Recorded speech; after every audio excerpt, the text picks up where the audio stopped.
A man who dares to waste 1 hour of time has not discovered the value of life. Ignorance more frequently begets confidence than does knowledge. Animals, whom we have made our slaves, we do not like to consider our equal. Man tends to increase at a greater rate than his means of subsistence. The love for all living creatures is the most noble attribute of man. My mind seems to have become a kind of machine for grinding general laws out of large collections of facts. I have tried lately to read Shakespeare and found it so intolerably dull that it nauseated me. On the ordinary view of each species having been independently created, we gain no scientific explanation. A scientific man ought to have no wishes, no affections, a mere heart of stone. I am not apt to follow blindly the lead of other men. The mystery of the beginning of all things is insoluble by us, and I for one must be content to remain an agnostic. Intelligence is based on how efficient a species became at doing the things they need to survive. Blushing is the most peculiar and most human of all expressions. I love fools' experiments. I am always making them. The highest possible stage in moral culture is when we recognize that we ought to control our thoughts.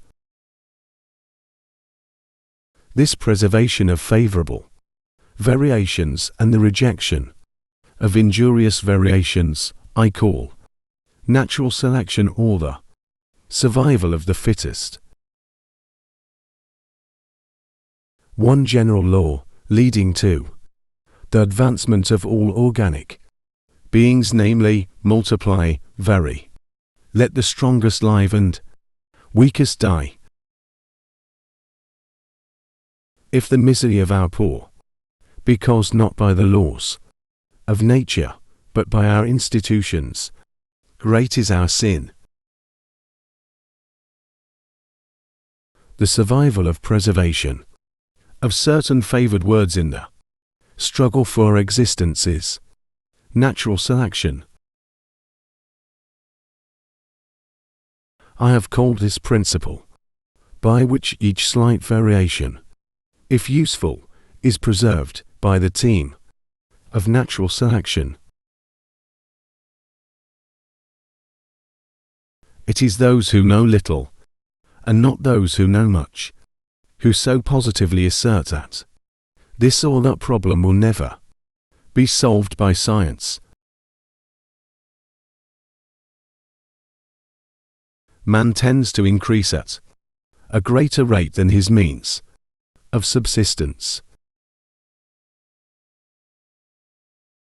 To kill an error is as good a service as, and sometimes even better than, the establishing of a new truth or fact. A moral being is one who is capable of reflecting on his past actions and their motives, of approving of some and disapproving of others. It is not the strongest of the species that survives, nor the most intelligent that survives. It is the one that is the most adaptable to change. There is grandeur in this view of life, with its several powers, having been originally breathed by the Creator into a few forms, or into one. Besides love and sympathy, animals exhibit other qualities, connected with the social instincts which in us would be called moral. Great is the power of steady misrepresentation. I see no good reasons why the views given in this volume should shock the religious views of anyone. Man selects only for his own good, nature only for that of the being which she tends.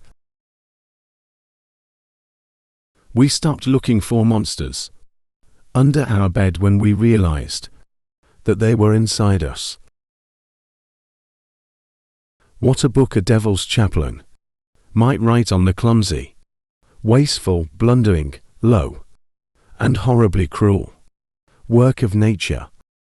Thanks for your watching, and subscribe.